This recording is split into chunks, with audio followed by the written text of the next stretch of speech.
How to withdraw on Fanbasis.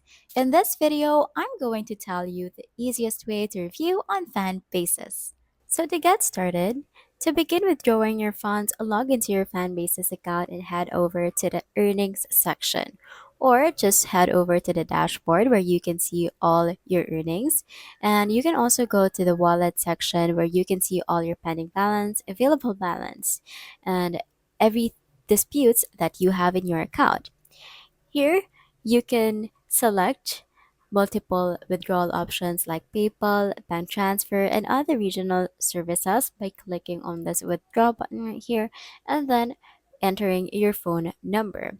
Once you have entered your phone number, all you have to do is to request a code from Fanbasis and enter it on the code section.